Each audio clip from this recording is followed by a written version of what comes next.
Today, we're going to look at Zapier Agents and MCP Servers.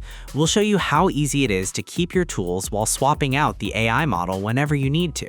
It's about your data, your tools, your model, and your rules.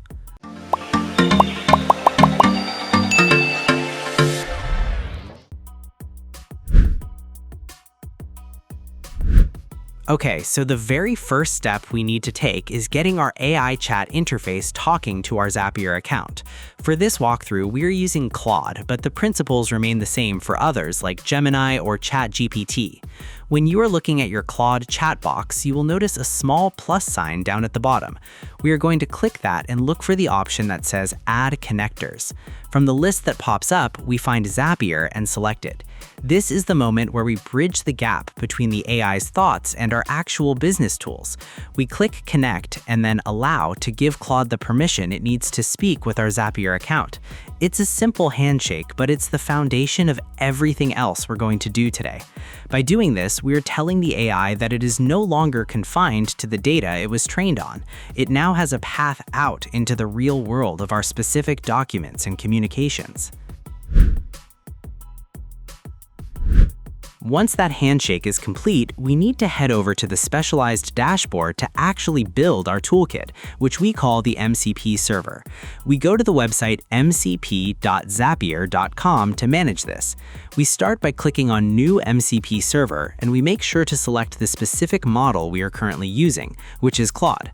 Now, this is where we get to be the architects of our own assistant. We can browse through over 8,000 available apps like Google Drive, Slack, or Zoom to find exactly what we need. As we add these tools, we have to set the permissions very carefully. For every app, we check the boxes for the specific actions we want the AI to be able to take, like finding a file or sending a message. A good tip we always share is that if you're worried about the AI making a mistake, you can simply leave boxes like Delete File unchecked. This ensures the AI can never accidentally remove something important. Finally, we make sure each tool is configured to our specific work or personal account so that the connection is seamless and secure. After we have picked our tools and set our boundaries, we have to finalize the connection so that Claude knows the toolkit is ready for use. We go to the Connect tab at the very top of our Zapier MCP dashboard. There, we will see a button that says Add to Claude, which we click to send the configuration straight over to our chat app. If for some reason the button doesn't do the trick, there is also an integration URL right there that we can copy and paste manually if the chat app asks for it. To make sure everything is truly ready to go, we head back into our Claude chat and click that plus sign one more time. We are looking to see that the Zapier toggle is switched to the on position. When that toggle is green, it means our agent is fully equipped and standing by. It's like finally giving a master craftsman the keys to a fully stocked workshop. The potential for what we can build together starts right here.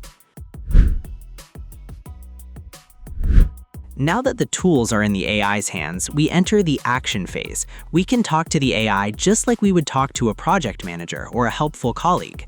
For example, if we just finished a long meeting, we can ask Claude to find the specific transcript in our Google Docs. Once it finds the right document, we can tell it to read through and extract the key to-do items in summaries so we don't have to. But the real magic happens when we ask it to communicate those tasks. We can tell it to send a message to a teammate on Slack with the list of action items. If a follow-up meeting is needed, we can even have the agent check our Google Calendar for a free spot and create an invite on the spot. We are no longer the middlemen between our apps. The agent handles the data flow while we focus on the actual decisions.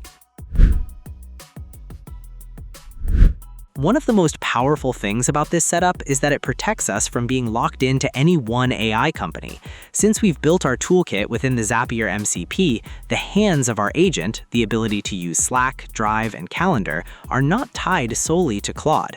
If a better model comes out tomorrow, or if we just want to try something different, we can use that same integration URL to give these same powers to ChatGPT or Gemini. We don't have to go through the headache of setting up our 8,000 tools all over again just because we changed the AI model. In the end, we feel that Zapier agents and MCP servers are the best way to reclaim your time and your digital independence. It moves us away from being stuck in one ecosystem and lets us build a workflow that actually respects our data and our rules. If you want to stop the copy-paste madness and start acting with real power, give this setup a try today. We hope this guide helps you on your journey to better automation. Share your experience in the comments below. Thanks for watching. Like, share, and subscribe to get more videos like this.